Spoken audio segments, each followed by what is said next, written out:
And good morning, everyone. Welcome back. Welcome back to me, I guess. Been gone. I was in Anthem, Arizona over the weekend for the Rethinking the End Times conference out there, sponsored by Michael Day. It was a really, really good conference. I thoroughly enjoyed being there. Got to see some folks face to face, as it were, that I've corresponded with for years, and it's just great to meet so many people. And there was several brand new preterists there. Just had a great time.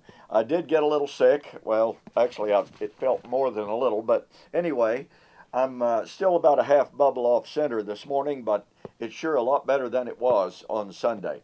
So anyway, it's great to be back with you. I'm sharing some thoughts with you in response to William Lane Craig, who all the way back in 2009 wrote an article ostensibly refuting the preterism of N.T. Wright, George Carrad, R.T. France, and others, of course, who hold to the, quote, partial preterist view. And I've shared with you point number one for why Dr. Craig rejects preterism.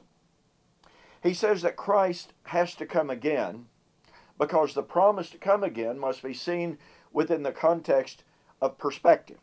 In other words, when the disciples saw Jesus go physically, their perspective was of a man leaving physically. Therefore, their perspective was that he has to come back physically. Well, I pointed out in our very first examination of that completely misses the point of Acts chapter 1. Acts chapter 1, the emphasis grammatically is not on the physical appearance of Jesus. It is the clouds. And that, to a Hebraic mind, indicated glory. And what we have here in Acts chapter 1 is a classic example of modern day commentators ignoring the real context of the promise of the return. So we have Christ ascending in the clouds, the promise that he would come in the clouds, and to the Hebraic mind, this meant that he was coming in glory. In the Old Covenant, the coming on the clouds is invariably set within a context of the manifestation of the glory of God. In the Psalms, in Daniel, in Isaiah, you have not only the context of coming in glory, you have coming in judgment. Now, 1 Timothy chapter 3, verse 16 is a great commentary on Acts chapter 1 in refutation of Dr. Craig's claim that the coming must be in regard to perspective. You see, once again, what Dr. Craig is overlooking is that Christ's coming was to be in the glory of the Father, Matthew 16:27, not as a 5'5" Jewish man. But Paul in 1 Timothy chapter 3, verse 16 rather, says, "Great is the mystery of godliness. God was manifested in the flesh." Now that's the realm in which Christ was manifested.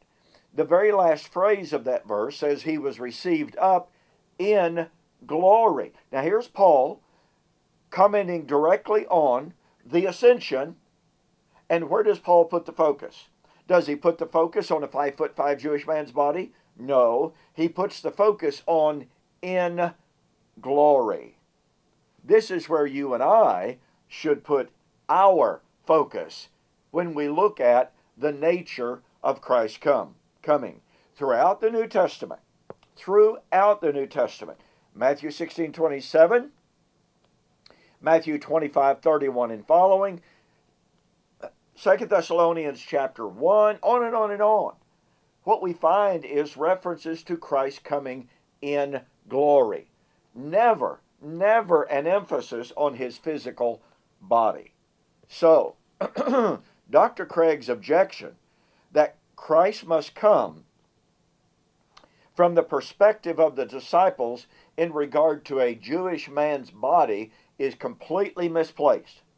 It misses the point of Christ's ascension in glory and his return in glory, and specifically in the glory of the Father. We have more to say about that, pardon me, in our next examination of this objection as we look at Matthew 24, verse 30 and following. You don't want to miss that. Be sure to get a copy of my book, Like Father, Like Son, on Clouds of Glory. Go to my website, www.eschatology.org, BibleProphecy.com.